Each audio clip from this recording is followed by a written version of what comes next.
Magandang araw mga tol, flex ko lang tong wipe ko.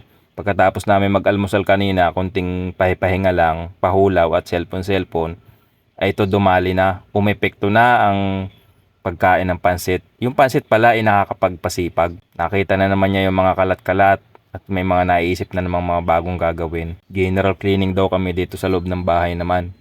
Kahapon kasi, ang binanatan niya yung kwarto. Nilinis yung buong kwarto, inayos yung mga damit sa aparador, nagtiklop ng damit sa mga durabox at naglaba siya.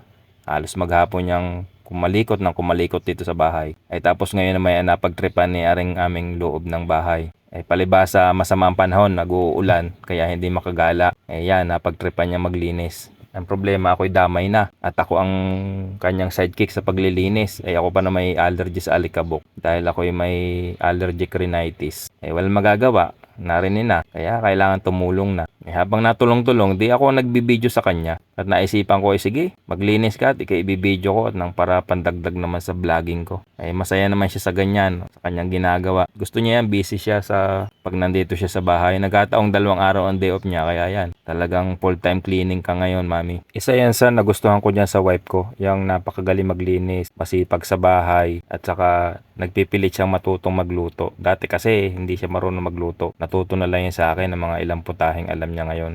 Ay, akalaan nyo ba naman pati itong aming salas binanatan na rin? Pati yung mga koleksyong medal ng kanyang mga anak ay pinaglilinis na rin at napakarami na daw alikabok. Palibasa siya nga lang ang babae din sa bahay, siya lang maligalig dyan sa mga paglilinis na gayaan. Sa aming mag-aamay baliwala lang yan, di na namin yan napapansin. At kaya ang mga ina ng tahanan ay anong linaw ng mata? Ultimo yung mga alikabok sa kasulok-sulukan ay nakikita pa. Pero yung hindi ko naman napapansin yung mga gayon, siya kita niya yan Kalain mo yan Pati mga ilalim ng picture frame ay dinali na ng dinali. Talaga namang inisa-isa niyang paspasan yung mga picture frame na yan. Pati mga likod sinungkit ang mga alikabok. Nakita niyo naman mga tol. Ayan, ang ganyan. Parang turumpo yan dito sa loob ng bahay. Magaling diskarte ng wife ko sa paglilinis kasi inuna niya yung taas tapos mamaya sa baba naman siya. Aba, ay napagtripan pa ang aming kortina.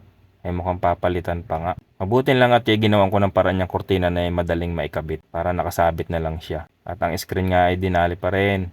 Pinaspasan pa rin. Pati naman yung kortina ng pinto papalitan. Yan kailangan pag pinalitan isa lahat na para uniform. Ganyan yung kaarte sa bahay. Nagpaparinig na nga ulit yan Sabi niya, parang ang sarap sa Pasko ang kortina natin kulay dilaw. Pati aring aming center table na may patong na mga speaker ay nilinis na rin niya. Kinawang pa. Ay nakita pa rin TV. Mabuti na lahat aring kabit na aming TV maganda ang pagkakabit ng bracket. Na ikakawang siya ng mga 3 dangkal. Kaya malilinis ng ayos ang likod. Ayan, sige, linis. Galingan mo. Hindi kinaya sa linis, gagamitan na niya ng vacuum cleaner. Kami na may vacuum cleaner din sa bahay kahit papaano. Yung mga ganyan mga linisin ng mga dukutin, yan ang bumabanat dyan. Nabisa yung vacuum cleaner na yan, napakatagal na niya, siguro mga 5 taon na. Hindi lang namin laging ginagamit dahil nga ma-oxide din sa kuryente. Pero sa mga ganyan, na mga dukutin na linisin, ay dyan namin yan ginagamit. Saka panlinis yan ng screen, magandang panlinis yan ng mga maliliit na mga butas-butas. Malakas siyang humigop. Pati kuryente, malakas siyang humigop. Nakita niyo naman mga tol, ganyan kasipag yung wife ko. Lahat ng madaan ng alikabok gusto linisin. Ayan, nandito na tayo sa kabilang side ng TV. Mapakabisa talaga nitong vacuum cleaner. Talagang nahihigop niya. Imbis na magtalsikan ng alikabok, diretso na siya sa vacuum cleaner. Ayan, malapit na siyang matapos. Pinupunasan na lang niya ng basahan.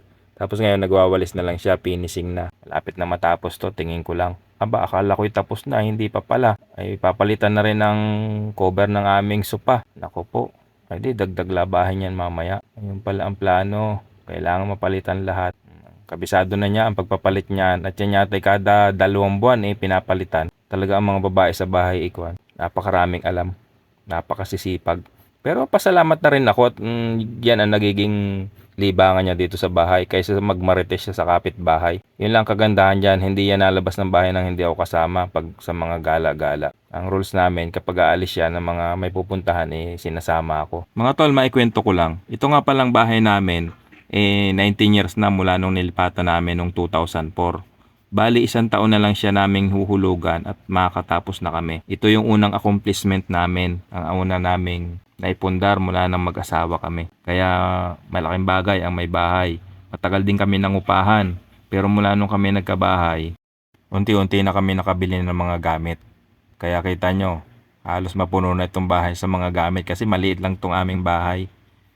Hindi sa kalakihan, sakto lang to para sa mga pamilya na dalawa lang ang anak. Katulad namin, dalawang lalaki lang ang anak namin tapos mga binata na sila. Dinalagyan na rin ang aming pinto. Pero basic lang naman magpalit niya, napakadali. Ay nako, ay naispatan pa rin aming dining table.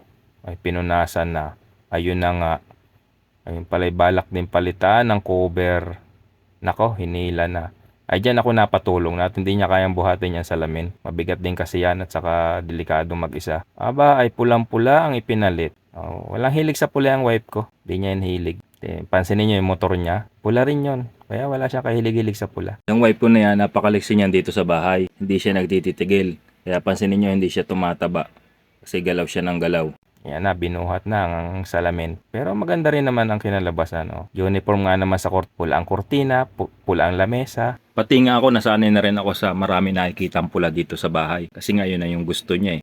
Ayan mga tol, finished product na. Kita nyo, kumikintab-kintab na. Ay dahil sa kasipagan ng wife ko, talagang nakapagpasipag pala yung pansit. Di ba? Mukhang maganda rin at maayos na tong aming munting bahay. Masarap talaga sa pakiramdam mga tol kapag ang tinitirahan mong bahay ay sarili na. Lalo na't itong sa amin ay matatapos ng hulugan. Nasa 10 months na lang ang hulugan nito at masasabi na namin na talagang amin na. Kaya kayong mga tol, habang maaga pa, kumuha na kayo ng sarili nyong bahay. Mas maganda na yung naguhulog kaysa sa umuupa. Kita nyo ito sa amin kahit maliit lang, at least malapit na maging amin. Maraming salamat sa panonood. Ingat tayo palagi. Please subscribe Pads TV.